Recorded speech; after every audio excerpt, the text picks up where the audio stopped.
They called me crazy. My colleagues laughed at the idea of wasting months in Antarctica, chasing what they called a red waterfall fairy tale. They said I'd come back with frostbite and nothing else. But when I finally uncovered the truth, when the world saw what I had seen, those same people who mocked me suddenly scrambled to have their names attached to my discovery. And the look on their faces when they realized they'd underestimated me, that was the sweetest revenge. If you've ever been underestimated, laughed at, or told your dreams were impossible, smash that like button, subscribe, and get ready for one of the coldest, most satisfying revenge stories you'll ever hear. I wasn't the star of the research department. I wasn't the one winning awards or giving keynote speeches. I was the quiet one, the guy who loved staring at maps of Antarctica, fascinated by the places no one bothered to look at. And when I brought up the McMurdo dry valleys, this barren, icy desert where life shouldn't exist, people smirked. "There's nothing there but ice and rock," my advisor once said, chuckling as if I'd asked if penguins wore sweaters. But I'd read accounts, strange whispers from early explorers about a waterfall that looked like blood spilling out of a glacier. Scientists had dismissed it as a trick of the light, or rusty dirt. But something in my gut told me there was more. So I stood up at a departmental meeting, voice shaking, and pitched my idea. An expedition to find and study this so-called blood falls. The room was silent for a beat. And then, laughter. "You want funding? To chase a ghost?" One colleague said, his grin wide. Another muttered, "Better bring ketchup in case the blood runs out." My face burned. My hands trembled. I wanted to sink into the floor. Getting funding? Nearly impossible. My proposal was shredded with red ink. Speculative. Unlikely. Waste of resources. But while they mocked, I couldn't let it go.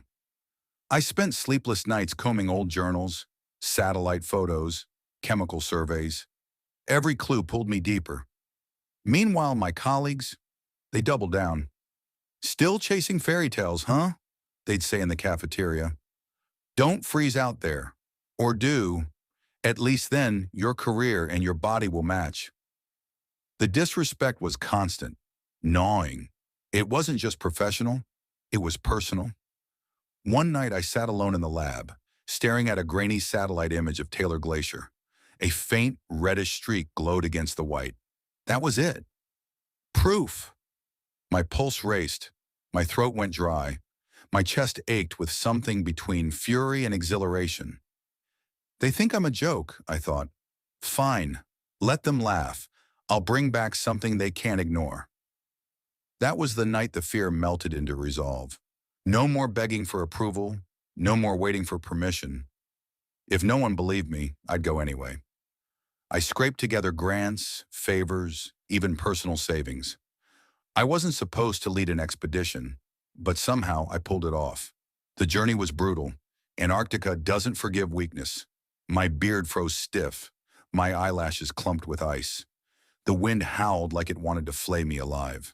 My fingers bled through my gloves from the cold.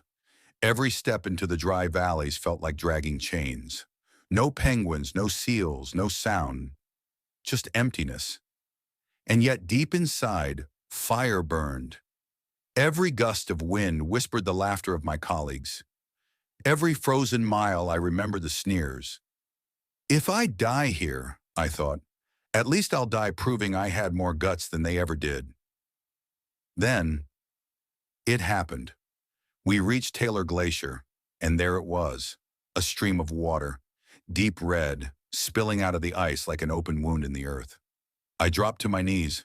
My breath fogged the air, my heart hammering against my ribs. It wasn't a trick of the light.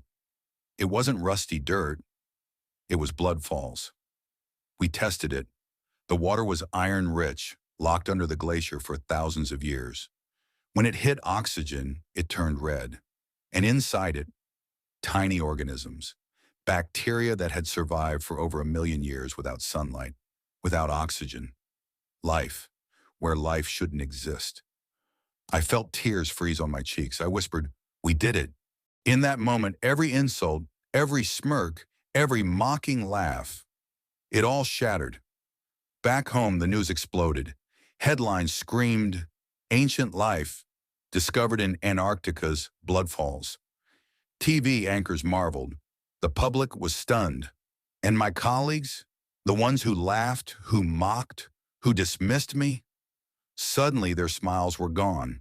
One by one, they slithered up to me at conferences, trying to shake my hand, trying to slip their names into the story.